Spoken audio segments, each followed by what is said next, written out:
তিনি এখন এভাবে কেন মাঠে নামলেন? রাজনীতির মাঠের কথা বলছি, এবং এই ধরনের রেটরিক তিনি কেন ব্যবহার করছেন? তার চাইতেও জরুরি প্রশ্ন, এটা কি তাদের রাজনীতিকে সাহায্য করবে? এই প্রশ্নটা করার সাথে সাথে নিজের মনেই পাল্টা প্রশ্ন আসলো, আপনাদেরও অনেকের মনে হয়তো এসছে, জাতীয় পার্টি কি আদৌ কোনো রাজনীতি আছে? এটাও একটা জরুরি প্রশ্ন আমার মনে হয় আলোচনার দাবি রাখে। যাই হোক, তিনি কি বলেছেন আমি একটা পড়ে ফেলি, তারপর তার বক্তব্য নিয়ে আলোচনা করতে চাই। হেডলাইন ইত্তেফাকের, দেশে নব্য ফ্যাসিবাদের উত্থান হচ্ছে। ভয়ঙ্কর বক্তব্য, ভয়ঙ্কর মন্তব্য। তার মানে আরেকটা ফ্যাসিবাদ আছে, অ্যাটলিস্ট তিনি সেটা স্বীকার করছেন। তিনি বলছেন দেশে নব্য ফ্যাসিবাদের উত্থান হচ্ছে, নব্য ফ্যাসিবাদের দোসররা দাপিয়ে বেড়াচ্ছে বলে উনি অভিযোগ করছেন। তিনি বলেন পুলিশ কিছুটা বিএনপি কিছুটা জামায়াতের কথা শুনে হাহুতাশ করছে। এমন বাস্তবতায় নির্বাচন দিলে সবাই পিটিয়ে পাটিয়ে নির্বাচন করবে। এমন নির্বাচন বৈধতা পাবে না। সকল সমস্যা সমাধানের জন্য একটা সুষ্ঠু নির্বাচনের মাধ্যমে সরকার গঠন করতে হবে, সরকার বৈধ করতে সঠিকভাবে নির্বাচন করতে হবে। তিনি বলেন, এই সময় তিনি রক্ত দিয়ে নব্য ফ্যাসিবাদ রুখে দেওয়ার আহ্বান জানিয়ে বলেন, যেখানে বাধা আসবে সেখানেই রুখে দিতে হবে, প্রয়োজনে জীবন দিতে হবে বলেও তিনি বলছেন। তিনি বলেন মিডিয়া হাউস থেকে শুরু করে শিক্ষা প্রতিষ্ঠান সবখানে নব্য ফ্যাসিবাদ দখল করেছে, চাঁদাবাজি করছে। তারপর তিনি বলছেন যে শেখ হাসিনাই কিছু করতে পারে নাই, আপনারা কি করবেন? আপনারা কতদিন ক্ষমতায় থাকতে পারবেন? যাদের নির্বাচন থেকে বাদ দেবেন তারা ঘরে বসে বসে আঙ্গুল চুষবে। দেশের স্থিতিশীলতা আসবে কেমন করে? ভালো নির্বাচন দিতে হবে, সবাইকে সাথে নিয়ে চলতে হবে, দেশ গড়তে ঐক্যবদ্ধভাবে জাতিকে চলতে হবে।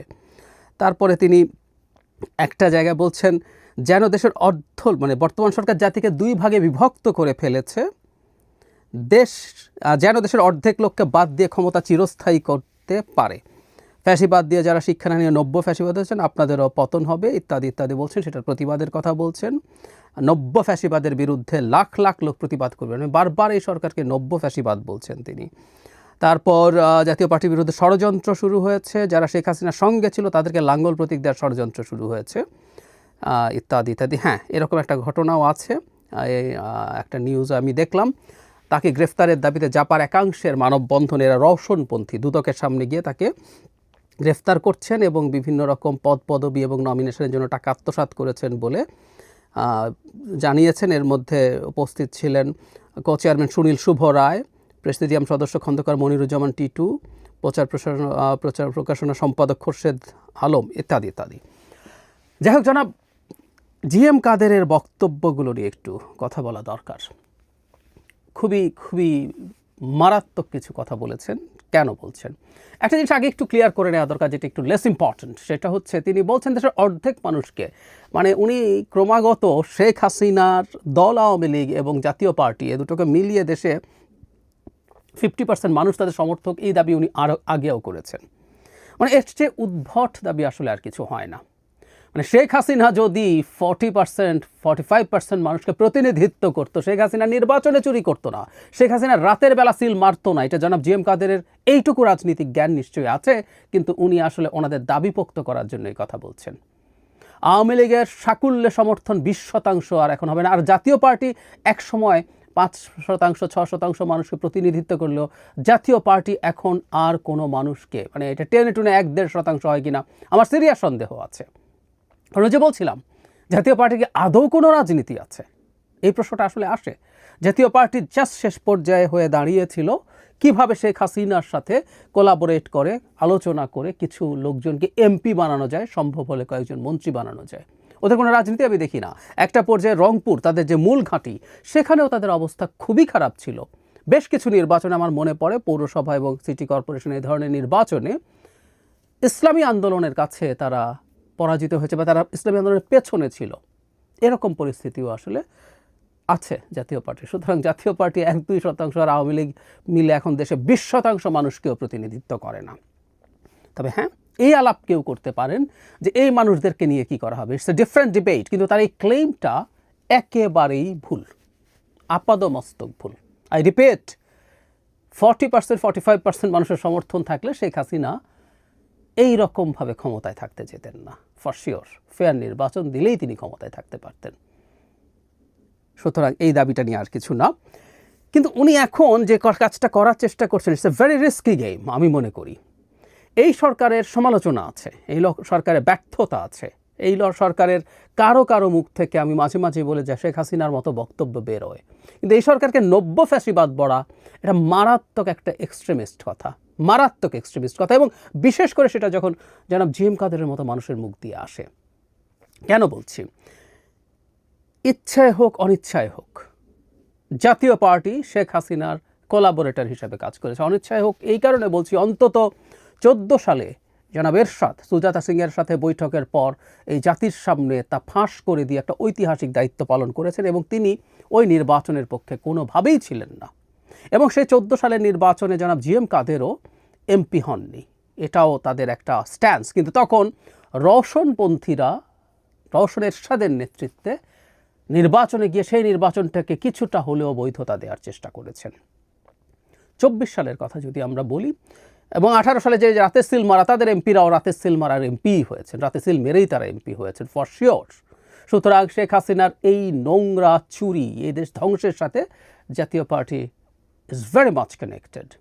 তারপরে যদি আমরা আসি 24 সালের কথা, জনাব জিএম কাদের একাধিক ইন্টারভিউতে দাবি করেছেন তার উপরে চাপ তৈরি করে তাকে নির্বাচনে নিয়ে যাওয়া হয়েছিল। তবে হ্যাঁ, 24 সালের নির্বাচনে তিনি না চাইলেও আসলে জাতীয় পার্টি যেত বলে আমি মোটামুটি নিশ্চিত, কারণ জাতীয় পার্টির খুবই উচ্চ পর্যায়ের অনেক নেতার সাথে টকশো করতাম। সেখানে তাদের কাছে অনেকেই আমার কাছে খুব স্পষ্টভাবেই বলেছেন, জনাব জিএম কাদের যদি নাও চান রওশন এরশাদের নেতৃত্বে 14 সালের মতো নির্বাচনে চলে যাবে। আমি আপনাদের একটু স্মরণ করিয়ে দেই, সেই নির্বাচনের আগে রওশন এরশাদ ব্যাংককে চিকিৎসাধীন ছিলেন। আমি এভাবে বলার জন্য দুঃখিত, কিন্তু প্রায় মৃত একজন মানুষকে ডেকে আনা হয়েছিল, এবং শেখ হাসিনার সাথে তার বৈঠক নিয়ে অনেকে অনেক রকম ট্রোলও করেছেন, যেটা ঠিক হয়নি। কিন্তু তারপরও তার শারীরিক অবস্থা এমন ছিল, কিন্তু ইনি এসে হাজির হয়েছেন। এই নারী, আমরা রওশন এরশাদকেও আসলে এই দেশের ইতিহাসে লিখে রাখতে হবে। এই দেশের জাতীয় পার্টির মধ্যেও সবচেয়ে ভয়ঙ্কর মানুষটা হচ্ছে রওশন এরশাদ।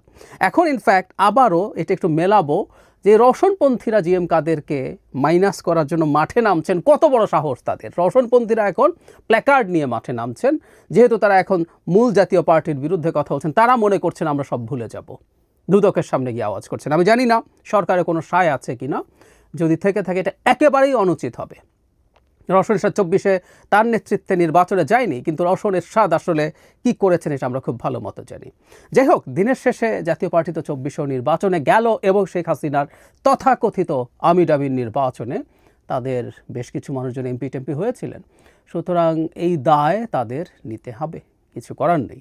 সেই জায়গায় দাঁড়িয়ে জনাব জিএম কাদের, হ্যাঁ, স্টুডেন্ট মুভমেন্টের সময় একটা পর্যায়ে এসে তিনি সরকারের বিরুদ্ধে কথা বলেছেন, কিন্তু তাতে এতদিনের যে হিস্ট্রি এটা হালকা হয়ে যায় না। সুতরাং তার জায়গা থেকে এই সরকারকে ফ্যাসিবাদী বলা সিরিয়াসলি ঝুঁকিপূর্ণ ব্যাপার। বিশেষ করে তাদের তো কতগুলো ব্র্যান্ডিং আছে। শুরুতে যে প্রশ্নটা করছিলাম, কেন তারা মাঠে নামলেন, কেন তারা মাঠে নামছেন, আমি দুটো কারণ আছে বলে মনে করি। এক হলো একটা পার্টি কিছু পলিটিক্যাল আলোচনায়, অন্তত মাঠে না থাকতে পারলেও মিডিয়ার কিছু আলোচনায় যদি না থাকে, সেই পলিটিক্যাল পার্টি আর বেঁচে থাকে না। সো তিনি কিছু আওয়াজ দিলেন যাতে বেঁচে থাকতে পারে পার্টির এক্সিস্টেন্স মানুষ দেখে। নট অনলি দ্যাট, খুবই সম্ভাবনা আছে তিনি ভারতের পরামর্শে এই কাজ করেছেন। জাতীয় পার্টির সাথে ঐতিহাসিকভাবে ভারতের খুব ভালো সম্পর্ক আছে, এবং গত নির্বাচনের আগে 24 সালের নির্বাচনের আগে জনাব জিএম কাদের ভারতে গিয়েছিলেন, সেখানে একান্ত বৈঠক হয়েছে অনেকের সাথে, এবং দেশে ফিরে তিনি কিছু বলেননি, লিস্ট ব্রিফিংও করেননি। একজন রাজনৈতিক নেতা গোপন বলে এড়িয়ে যেতে পারেন না, বেসিক কিছু, সব কথা বলবেন না, কিন্তু বেসিক কিছু ব্রিফিং তাদের করতে হবে, করতে হতো। তো আমার কাছে মনে হয় যে সেটা একটা কারণ, এই সরকারের বিরুদ্ধে ভারত যথেষ্ট টাফ। সুতরাং জাতীয় পার্টি এই বক্তব্যগুলো আনলে সেদিকে কিছুটা সুবিধা হতে পারে, সেটা একটা সম্ভাবনা আছে। একই সাথে বিএনপি যেহেতু এখন নির্বাচন চাইছে, বিএনপির সাথে বাংলাদেশের ভবিষ্যৎ, রাজনৈতিক ভবিষ্যতে বিএনপি প্রায় একচ্ছত্রভাবে মাঠে থাকবে, ক্ষমতায় থাকবে, এই সম্ভাবনা তৈরি হয়েছে লম্বা সময়ের জন্য। আমি বলছি না এটা চিরকালীন ব্যাপার, কোনো রাজনৈতিক দল কোনো চিরকালীন বিষয় না।